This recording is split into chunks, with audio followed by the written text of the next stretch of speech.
નમસ્કાર દર્શક મિત્રો, હું આપની સાથે છું રાખી અંજારિયા। સ્વાગત છે આપનું કચ્છ ઉદય ટીવી ન્યૂઝમાં। તો દર્શક મિત્રો, જોઈએ આજના સમાચારો વિસ્તારથી।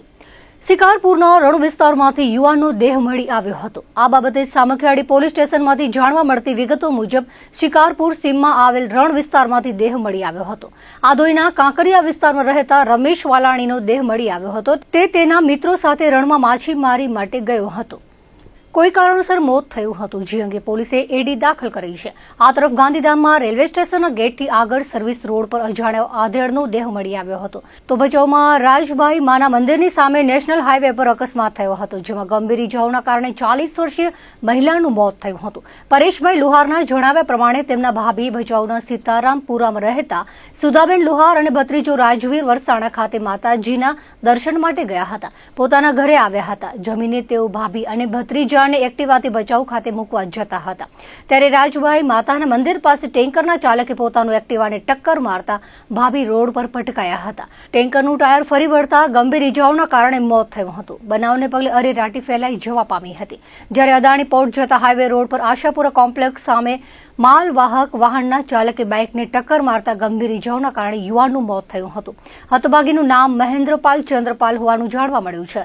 અકસ્માત એટલો ગંભીર હતો કે શરીરના 2 ટુકડા થઈ ગયા હતા। દેહને પીએમ માટે સરકારી હોસ્પિટલમાં લઈ જવામાં આવ્યો હતો। મુન્દ્રા પોલીસે આગળની તપાસ હાથ ધરી છે। ગાંધીધામના જીઆઈડીસીમાં આવેલા ગોડાઉનમાં આધાર પુરાવા વગરની ખાંડ કબજે કરવામાં આવી હતી।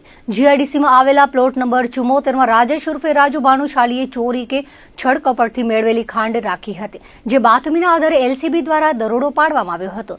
ખાંડ બાબતે આધાર પુરાવા માંગતા મળી આવ્યા ન હતા, જેથી 50 કિલોની એક એવી 500 બોરી ખાંડ મળી આવી હતી, જેની કિંમત 7,50,000 તેમજ 10 લાખની ટ્રક મોબાઈલ કબજે કરવામાં આવ્યા હતા। આ સાથે માલ ખરીદનાર રાજેશ ઉર્ફે રાજુ ભદ્રા, માલ લેવા આવનાર રાધનપુરના વિષ્ણુભાઈ રાવળ, ગોડાઉન મેનેજર કાર્ગોના દિનેશસિંહ રાજપૂતની અટક કરવામાં આવી હતી, તેમજ માલ મોકલનાર કિડાણાનું કાસમ કકલ અને મનજી આહિર હાજર મળી આવ્યા ન હતા। ગાંધીધામ B ડિવિઝન પોલીસને જાણ કરવામાં આવી છે। કોંગ્રેસ દ્વારા દેશમાં લગાવવામાં આવેલ કટોકટી એ લોકશાહીની હત્યા સમાન હતી। લોકશાહીના આ કાળા અધ્યાયને દર વર્ષે ભાજપ દ્વારા સંવિધાન હત્યા દિવસ તરીકે ઉજવવામાં આવે છે। સાંસદ વિનોદ ચાવડાએ કટોકટી દિવસ નિમિત્તે ભુજમાં આયોજિત મોક પાર્લામેન્ટ વખતે યુવાનોને સંબોધિત કરતા જણાવ્યું હતું કે દેશની યુવા પેઢીમાં લોકશાહીના મૂલ્યો, બંધારણીય અધિકારો અને કટોકટી વખતે દેશમાં ઊભી થયેલ પરિસ્થિતિ અંગે જાગૃતિ આવે તે માટે દર વર્ષે ભાજપ દ્વારા સંવિધાન હત્યા દિવસે લોકજાગૃતિના કાર્યક્રમો કરાતા હોય છે। કચ્છ જિલ્લા ભાજપ યુવા મોરચા દ્વારા જિલ્લા પંચાયત સભાખંડ ખાતે મોક પાર્લામેન્ટનું આયોજન કરાયું હતું। કચ્છના સાંસદ વિનોદ ચાવડા, જિલ્લા ભાજપ પ્રમુખ દેવજીભાઈ વરચંદે યુવાનોને સંબોધન કરતા કહ્યું હતું કે જેમાં 50 વર્ષ અગાઉ દેશમાં કોંગ્રેસ દ્વારા લાદવામાં આવેલ કટોકટી વખતની સ્થિતિ અંગે જાણકારી પ્રદાન કરી હતી। મોક પાર્લામેન્ટ સ્ટેશનમાં 80 જેટલા યુવાનોએ ભાગ લીધો હતો। દેશની સંસદનું સેશન ચાલુ હોય તે ઢબે મોક પાર્લામેન્ટ ચાલુ હતી। આ આયોજન થકી યુવાનોમાં રાજકીય ક્ષેત્રે જાગૃતિ આવી હતી। ભાગ લેનાર યુવાનોએ મોક પાર્લામેન્ટનો અનુભવ ભવિષ્યમાં ઉપયોગી બનશે તેવી લાગણી વ્યક્ત કરી હતી।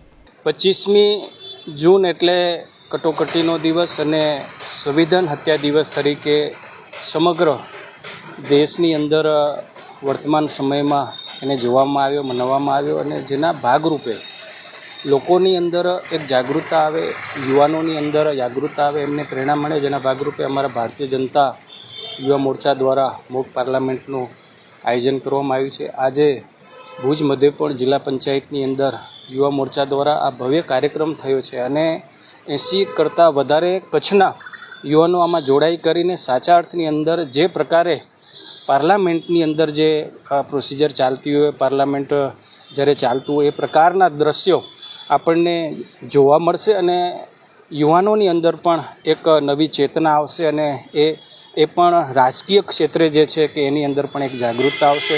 હું સૌ યુવાનોને મારી હૃદયપૂર્વકની ખૂબ ખૂબ શુભકામના પાઠવું છું। ગુજરાત સરકાર દ્વારા શિક્ષણ અંગે જનજાગૃતિ લાવવા તથા કન્યા કેળવણીને પ્રોત્સાહન આપવાના હેતુથી શાળા પ્રવેશોત્સવ તથા કન્યા કેળવણી મહોત્સવનું આયોજન કરાય છે। શાળા પ્રવેશોત્સવ 26મી જૂનથી 28મી જૂન દરમિયાન યોજવામાં આવશે। ઉત્સવ બાળકોના સર્વાંગી વિકાસની થીમ સાથે કચ્છમાં બાલવાટિકામાં 30,282 અને ધોરણ 1માં 45,946 બાળકો રંગેચંગે શાળા પ્રવેશ મેળવશે। ધોરણ 9માં 38,075 તેમજ ધોરણ 11માં 19,764 બાળકોને મીઠો આવકાર અપાશે। આમ કચ્છમાં 1,34,067 બાળકો પ્રવેશ મેળવનાર છે।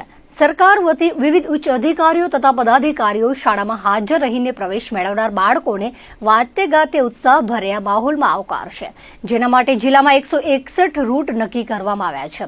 જિલ્લાની સરકારી 1702 પ્રાથમિક શાળા ઉપરાંત જિલ્લાની 317 માધ્યમિક અને ઉચ્ચતર માધ્યમિક શાળાઓમાં શાળા પ્રવેશોત્સવ યોજાશે. આવતીકાલે કચ્છના 2 દિવસીય પ્રવાસે આવી રહેલા મુખ્યમંત્રી ભૂપેન્દ્રભાઈ પટેલ અષાઢી બીજ કચ્છી નવ વર્ષ નિમિત્તે ભુજમાં આયોજિત સાંસદ કચ્છ કાર્નિવાલનું ઉદ્ઘાટન કરશે. કાર્નિવાલ નિહાળ્યા બાદ તેઓ સરહદી કુરન ગામે રાત્રિ રોકાણ કરશે. બીજા દિવસે 28 મેના તેઓ કુરન ખાતે શાળા પ્રવેશોત્સવમાં બાળકોને શાળા પ્રવેશ કરાવશે. દરમિયાન તેઓ કુરન ખાતે સીમા સુરક્ષા દળના અધિકારી અને જવાનોને મળશે. ખાવડા સમીપે નિર્માણ થયેલા રિન્યુએબલ એનર્જી પાર્કની પણ મુલાકાત લેશે તેવી સંભાવના છે. મુખ્યમંત્રી ભૂપેન્દ્ર પટેલનો સત્તાવાર પ્રવાસ કાર્યક્રમ હવે જાહેર થશે.